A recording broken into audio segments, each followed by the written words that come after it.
All right, what's up, people? I never know how to start this. That's all right. They understand. We're here. We're going to tell you about some products. Logan, what are you going to start with? I'm going to start with some grape pumpocalypse and then some deer candy bucked up black. One, the flavors mix really well together. And with like the glycer pump, all the citrulline and everything, the pumpocalypse is going to be a fantastic complement to the bucked up black, which already provides endurance, focus, energy, and pump. And then the Pico 2 is going to be nice for strength. So I'm going to mix those two together before Mike and I get started on this biceps workout we're about to do. Because yes, I train biceps on their own day sometimes. So do you make this mix with the pump and the bucked up black with every workout, with just arms, or what should the people do? I do it every workout. And if I'm feeling like a real pump chaser, I might do 1.5 scoops to 2 scoops of pump. Okay. You don't need it, but I'm just the type of person that wants to see how much I can get away with at any time. Nice. What about you? What are you doing? So here I have the basic super pump stack that is found on the Bucked Up website. The reason I like this. Solid choice. The reason I like this stack, me and Logan kind of came up with this, Logan, but I like to put my name in there. No, you definitely perfected it with the ketones though, let's be honest. So I'm gonna explain a little bit about what each one does and why I like this. It is a few products, but you can get a super good deal on that super pump stack on the website. The first thing is citrulline. Obviously it's gonna promote blood flow, NO2. Beta-alanine is gonna help delay the onset of lactic acid. It's gonna give you more endurance so that you can have more effective workouts. The arginine, same thing as kind of citrulline, is going to open up those blood vessels. You want that pump. This is going to be an insane pump. That's why it's called the super pump.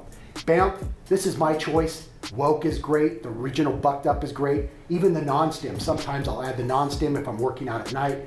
I like the BAMF for that mental focus. You get a great pump and then you're really zoned into your workouts. Ketones, this, it acts like a cheat meal, with the salt and the minerals. It really brings up that vascularity. It gives you some energy during your workout. So with the sustained energy of the beta-alanine and the ketones, the pump with the BAMF, arginine, and citrulline, this is what I recommend. So you're gonna see it today. Mind-blowing pumps, vascularity, it's what you're looking for. And as far as the ketones go, I just wanna add on, the reason I say Mike optimized and perfected that stack with the ketones is I had never thought about using ketones for a pump, which I feel kind of silly to admit, but it's extremely ridiculous. I actually drink the ketones through the day because I only eat 1 meal a day. And what I've noticed is with the ketones, it has a lot of muscle preservation properties. So I'll put that in usually like 3 hours prior because it also helps with cognitive function. And then post-workout, I usually have my meal close to after my workout. So I'll do all bulk, no bloat with phosphatidic acid as my post-workout beverage. All bulk, no bloat has some phosphatidic acid, so that combined, it's really great for nutrient transportation. It's kind of like giving your nutrients a GPS system. Say you were in a new city and you had no idea where you were going for dinner, or you knew where you were going, but you didn't know where the place was and you didn't have a GPS system, you'll get there, but you might get lost a couple times first. Phosphatidic acid works the same way with your nutrients. The all bulk, no bloat also has some creatine in there and things like glutamine for muscle sparing, muscle recovery, and then it has stuff for increasing protein synthesis. And since, especially if you're fasted, you want that protein synthesis as high as possible, like the bioavailability as optimal. And then we just came out with sleep support. Been taking it for a week now and it's great. I'm finally getting actual sleep and my adrenals don't hate me as much as they usually do. So this is a good stack. Same with the pump and the regular. You can also add in pump, maybe swap one product in or out. Again, this is a great, whether you're doing this stack or Logan stack, this post with the phosphatidic, the all bulk, no bloat, and the sleep. Of course, rest is important for your muscles to recover, heal, and build. So We're gonna show you this bicep workout. Is that what we're doing today? Yeah, we're gonna go hit some biceps. Okay, so we're gonna show you how effective this bucked up pump is, and you're gonna want it on your, what is it, grocery, shopping list? Shopping list, wish list, whatever. I prefer a wish list because then you're telling someone else to buy it for you, and I just don't ever want to spend my own money. So put it on your wish list, get this product, see the pump.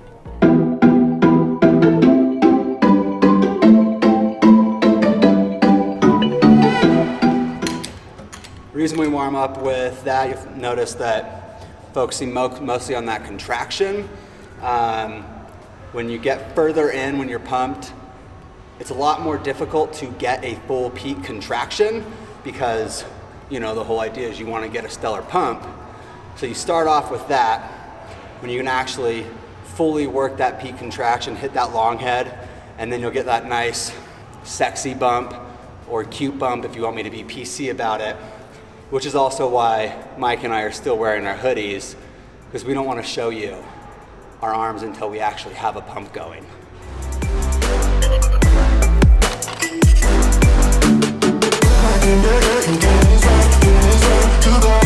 If you have a lifting partner, you can have them tap a muscle, especially if it's one of the harder ones to activate for you. Kind of helps tap into that muscle-mind connection.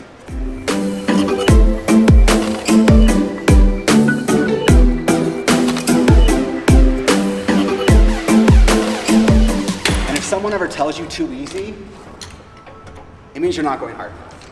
So at the top of each rep, you want to make sure you're getting a solid squeeze. Really put that strain on that muscle peak. Even if you need a little help to get the last couple, that's okay. Push that muscle to exhaustion. Nice.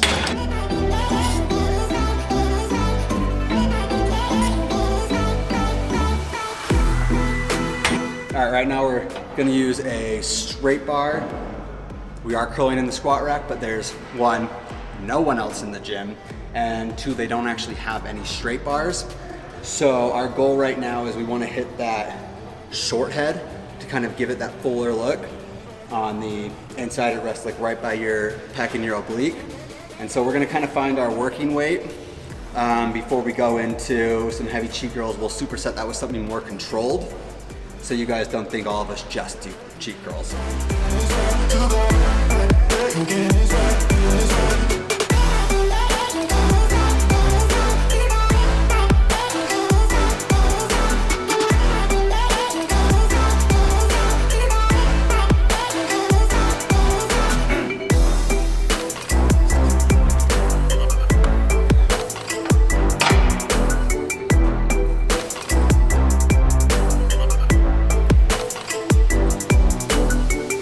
We're going to superset it to something a little more controlled.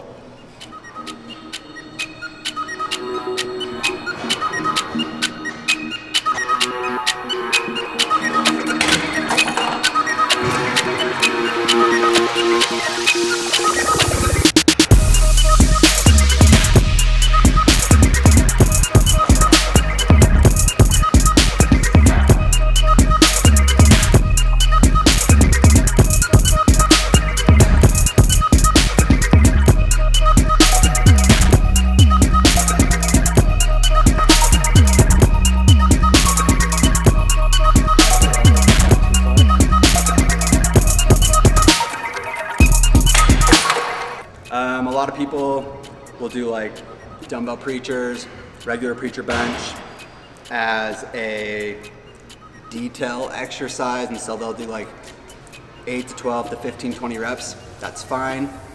But implementing some heavier weights, especially on something like this, you can actually really overload the biceps. Just because it's a smaller muscle group doesn't mean to be a coward about the weight you're gonna use, so long as you don't tear anything.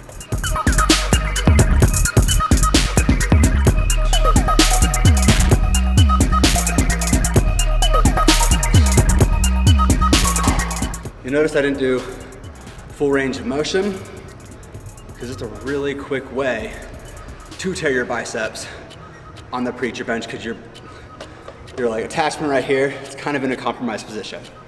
So you really don't gain anything when you're going overload. We'll do something for the lower half and to really feel that stretch later.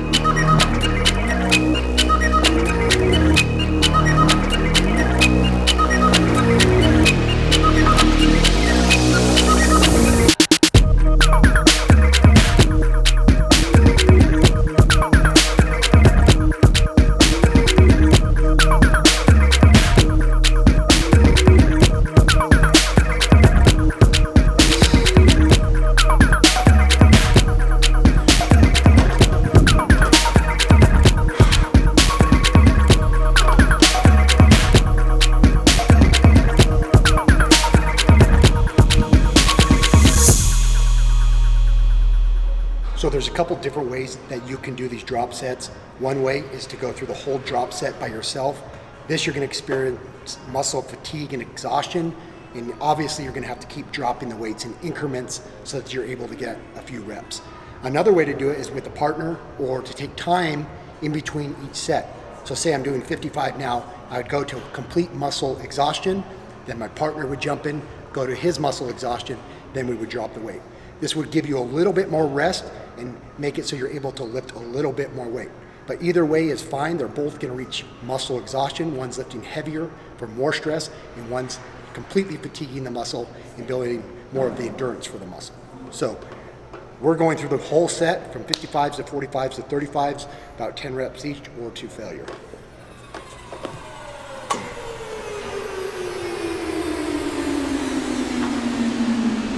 Need no help, that's all me. Could've went to jail or the army. Remember when they didn't wanna call me. Now I can't keep it, that's all me. Need no help, that's all me. Could've went to jail or the army. Remember when they didn't wanna call me. Should've seen a look when they saw me. Need no help, that's all me. Could've went to jail or the army. Remember when they didn't wanna call me. Now I can't keep it, that's all me. Need no help, that's all me. Could've went to jail or the army. Remember when they didn't wanna call me. All right, so what we're gonna do here is we're gonna focus on the brachialis, which is that muscle right there, like runs in between the long head of the bicep and the lateral head of the tricep, and then down into the forearm. So we're gonna start with some preacher bench reverse curls, one of Larry Scott's favorite exercises, if that matters to any of you. Then we're gonna go over to alternating dumbbell hammers, just straight, and then some cross-body hammers. Then I do a suicide grip, which means I don't use my thumbs because it targets the forearms and your grip strength a little better. They did not save us a seat at the table. I did it all with no help from a label. Came a long way just from stealing that cable. Teed up, drip down, save it, sit down, I don't need a cosign, need a new phone line. I think I'm too full of myself and they full of that hatred, they hated to see it. I don't need no help, I'm just being myself and they happen to pay me to be. Need no help, that's all me.